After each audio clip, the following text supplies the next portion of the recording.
Good morning बच्चों।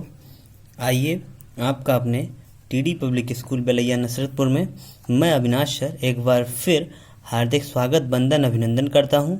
और आज मैं बच्चों कक्षा 10 यानी बोर्ड के पेपर में बात करूंगा। कक्षा 10 में मैथ पे प्रश्नावली हम 1D पर चल रहे थे, जिसमें 1D में हमने अब तक वास्तविक संख्याएं पढ़ चुके हैं, परमीय संख्याएं पढ़ चुके हैं, अपरमीय संख्याएं पढ़ चुके हैं, इन सब का अध्ययन कर चुके हैं बच्चों।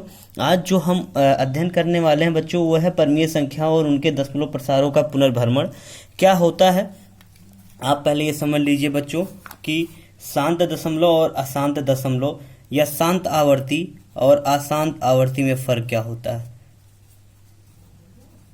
यह आपका शांत आवर्ती और अगला है जो हम लिख रहे हैं वो क्या है आपका अशांत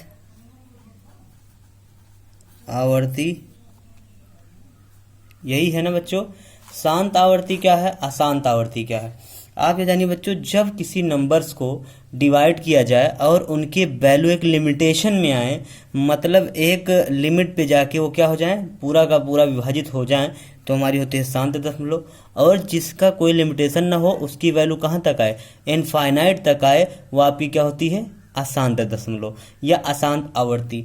अच्छा, इसमें और भी एक केस बनते हैं। मान लीजिए किसी नंबर्स को डिवाइड किया गया, तो हम क्या है परमीय संख्या को शांत दशमलव रूप में अथवा अनावसानी पुनरावृत्ति या दशमलव रूप में निरूपित कर सकते हैं। ठीक है बच्चों।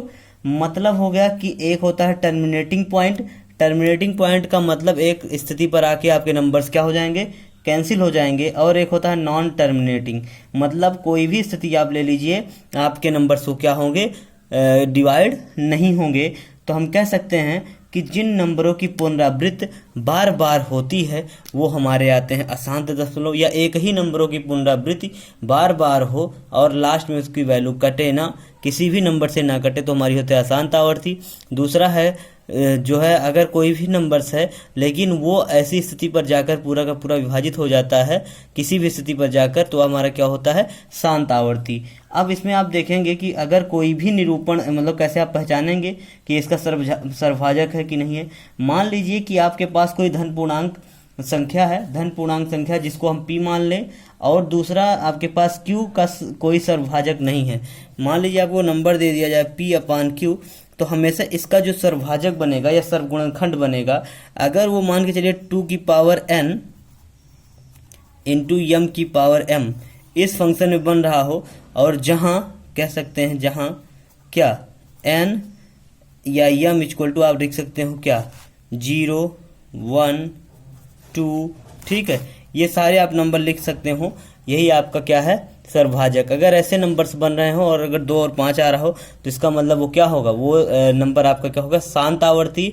और अगर ये 2 और 5 नहीं आ रहे हैं तो आप क्या होगा, अशांत आवर्ती। आइए बच्चों, इसमें हम पहले प्रश्नावली, जो हम प्रश्नावली की बात करेंगे, प्रश्नावली 1D पर चलते हैं। 1D में पहले क्वेश्चन पर चलते हैं और देखते हैं पहला क्वेश्चन क्या कह रहा है बच्चों। कह रहा है कि बिना लंबी विभाजन प्रक्रिया किए बताइए कि निम्नलिखित परमीय संख्याओं के दशमलव प्रसार शांत हैं या अशांत आवर्ती हैं। देखिए, अब दो चीजें हो गई आपके पास कि आप तो लगा सकते हैं, वैल्यू भी बता सकते हैं कि शांत है कि अशांत है, लेकिन प्रॉब्लम क्या है, वो कह रहा है कि बिना लंबी विभाजन प्रक्रिया किए। पहला जो आपके पास क्वेश्चन है बच्चों है आपका 17/8, ये आपके पास क्वेश्चन है। इसको बताना कि शांत आवर्ती है अशांत आवर्ती। अच्छा, अगर हमारे पास ये ना कहता हमसे कि बिना लंबी प्रक्रिया करे, तो आप लोग क्या करते कि 17 डिवाइडेड बाई 8 यही कर देते, 8 से डिवाइड कर देते, तो 8 दूना 16 और 1 17 10, कितना हो जाएगा भैया, यहाँ से अगर हम पॉइंट लगाएं 0 बढ़ा देंगे तो कितना हो जाएगा, ये देखिए 8 एकन्ने 8, 2 10, तो 10 में से 8 गया, कितना हो जाएगा 2, पॉइंट लगा ही है, 0 बढ़ा देंगे, कितना हो जाएगा 8 दूना 16, ठीक।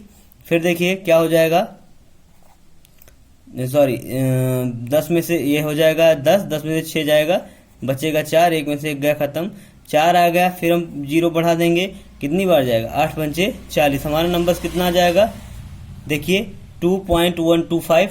अब देखिए एक वैल्यू ये ले जाके एक स्थिति पर ये पूरा का पूरा क्या हो जा रहा है, कैंसिल हो जा रहा है। तो अगर हम इससे पहचाने तब भी हमारा सही है, लेकिन वो हमारे पास कह रहा है ये आखिर में है क्या, शांत आवर्ती, यही है ना, शांत आवर्ती प्रसार है, लेकिन यह शांत दशमलव है, लेकिन हमें क्या करा है, कोई भी ऐसी प्रक्रिया नहीं लगानी है कि जो बिना लंबी प्रक्रिया, ये लंबी प्रक्रिया है तो इसे हम निगलेक्ट कर देते हैं। ठीक है, इस तरह से भी आप कर सकते हैं, लेकिन इसे हम निगलेक्ट करेंगे।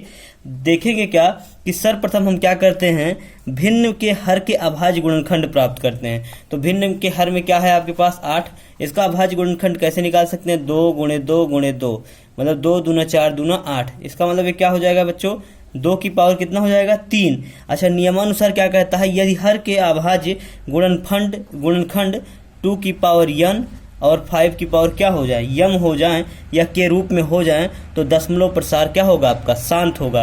तो देखिए अगर आप इसे लिखें तो हमारे पास क्या है, 2 की पावर 3 है, लेकिन यम के 5 की पावर कुछ नहीं, तो हम 5 की पावर 0 लिख सकते हैं।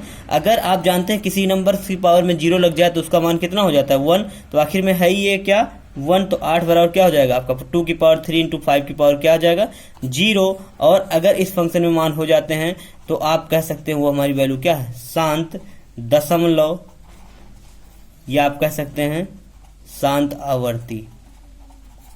ठीक है बच्चों, तो ये तो हमारा पहला क्वेश्चन का सॉल्व था। इसी में अगले क्वेश्चन पे हम सॉल्व देखेंगे।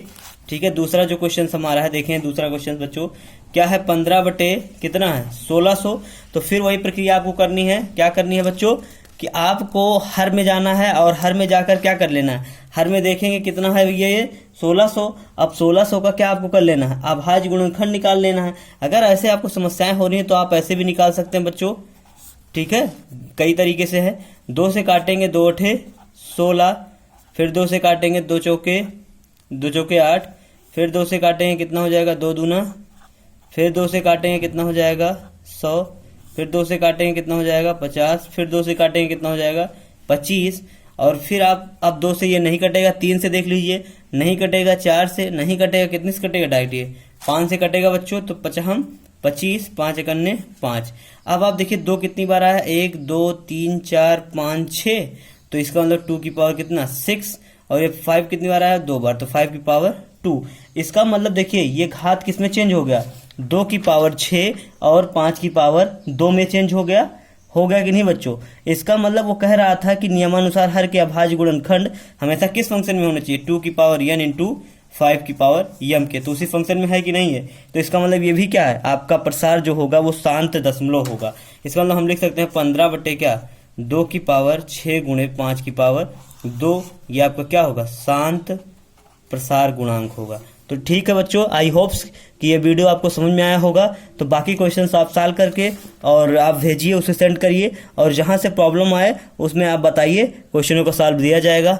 ठीक है बच्चों, thanks for watching this video. घर पे रहें, सुरक्षित रहें और विद्यालय का सपोर्ट करते रहें।